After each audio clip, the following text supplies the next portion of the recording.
안녕하세요. 알아두면 쓸모있는 남성 지식 알쓸남식 유로박입니다. 오늘은 음경 확대의 종류와 간단한 역사에 대해서 말씀드리려고 합니다.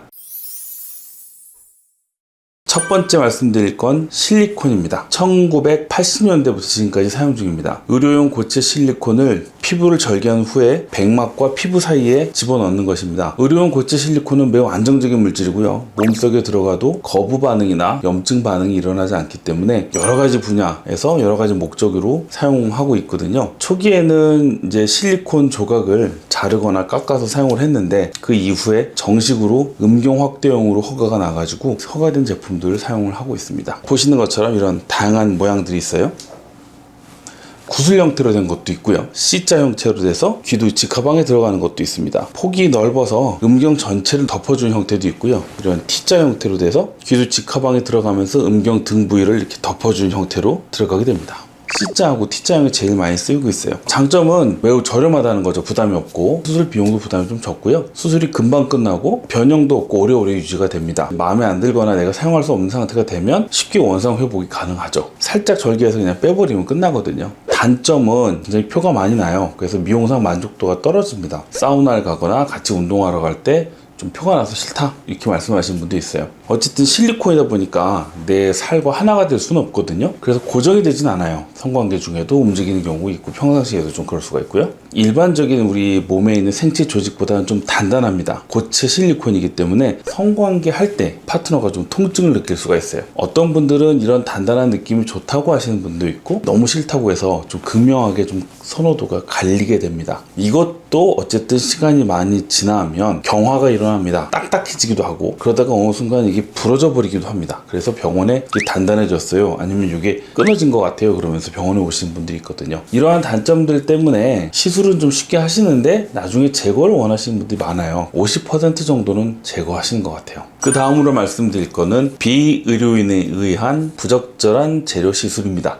이 방법은 굉장히 오래된 거예요. 다양한 재료를 사용하기도 하고요. 특히 이제 아시아 지역하고 동유럽 쪽에서 많이 시행이 됐다고 알려져 있습니다. 병원을 가는 게 아니고요. 그냥 일반인들끼리 하는 거고요. 그러다 보니까 이제 경제 수준하고 무관하게 좀 시행할 수가 있죠. 저희 병원에도 종종 이런 분들 좀 오세요. 이제 첫 번째 유형은 플라스틱 조각을 직접 삽입하는 겁니다. 한때 군대나 교도소 같은 곳에서 유행을 좀 했었다고 합니다. 남자들끼리 같이 있게 되잖아요. 그러니까 시간도 잘 안 가고 심심하기도 하고 폐쇄된 공간에서 쉽게 구할 수 있는 물건들, 그 중에서도 칫솔대를 제일 많이 사용했다고 합니다. 칫솔대를 어떻게 해? 칫솔대 일부를 잘라가지고요, 그걸 날카롭게 뾰족하게 갈아냅니다. 그거를 음경 피부에다가 구멍을 살짝 내서 그걸 찔러서 집어넣는 겁니다. 그래서 염증이 나면 교도소나 군대 같은 데 있는 의무대에 가셔가지고 약을 구해서 약을 먹기도 하고 그렇게 했다고 해요. 이거 굉장히 딱딱한 플라스틱이거든요. 사실 주위 조직에 손상도 좀 많이 가게 하고요, 염증도 잘 생기고 약간 문제가 좀 많습니다. 결국 병원 와서 다 제거하시게 되더라고요. 두 번째 유형은 바세린이나 액상 실리콘이나 파라핀 같은 산업용 액체 제제를 자가 주입하는 방법입니다. 사실 이 방법은 굉장히 오래됐어요. 최초의 외성기 확대술도 이 방법을 사용했거든요. 1899년 오스트리아 비엔나에 로버트 제르순이라는 외과 의사가 결핵에 의해서 양쪽 고환을 절제술을 받은 소년이 있었는데 그 소년의 음낭에 액상 파라핀을 주입을 해서 인공 고환을 만들어준 게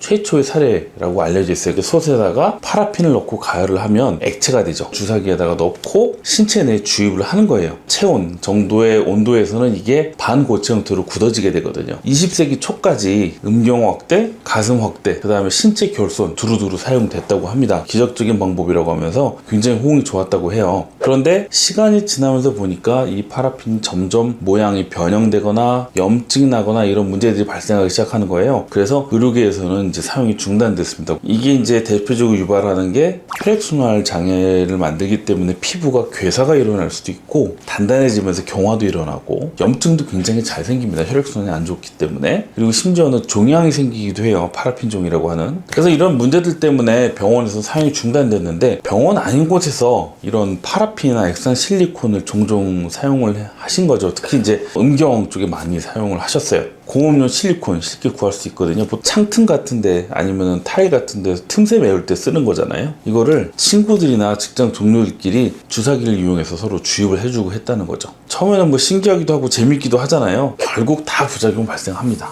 100% 발생하니까요. 절대 하시면 안 됩니다. 수술로 다 제거를 해야 되고요. 심지어 피부 괴사가 일어나면 그 부위를 피부 이식을 해야 될 수도 있는데 일이 굉장히 커지고 후유증도 많고 이런 시도 안 하시는 게 좋겠습니다. 그 다음으로 말씀드릴 수 있는 거는 본격적으로 시행된 음경 확대 수술이죠. 2000년대 초반부터 많이 시행이 됐었는데 바로 자가 진피 이식술이라는 방법입니다. 그 위에 그림처럼 꼬리뼈나 엉덩이 주름 있는 곳 밑에 부위에 본인의 피부를 절제를 하는 거예요. 지방층과 같이 피부 전층을 같이 절제를 해서 이거를 가공을 한 다음에 음경에 삽입하는 겁니다. 재료비가 들지 않고요. 거부 반응이 없습니다. 그 다음에 생책도 잘 되죠. 4살이니까. 근데 단점이 수술 시간이 굉장히 오래 걸려요. 전체적으로 다 수술을 이용한 방법이기 때문에 통증이 좀 심한 편입니다. 피부를 채취한 공여부의 통증이 굉장히 심해가지고요. 걷거나 앉거나 움직임이 있을 때마다 굉장히 통증이 심합니다. 이게 굉장히 오래 가서 한 2주 정도는 지나야 통증이 조금 가라앉을 정도로 굉장히 고생도 많이 하고 관리도 잘해줘야 되고, 물론 4살이라서 생착은 잘 됐지만 이게 원래 있어야 될 곳이 아니잖아요. 그러다 보니까 자리는 잘 잡혔는데 또 흡수가 또 잘 됐습니다. 그래서 흡수가 돼서 몇 년 지나 보면 너무 많이 녹아버리는 거예요. 원하는 모양을 만들기도 좀 어렵고 재수술을 하는 것도 굉장히 어렵고 이런 문제들이 많다 보니까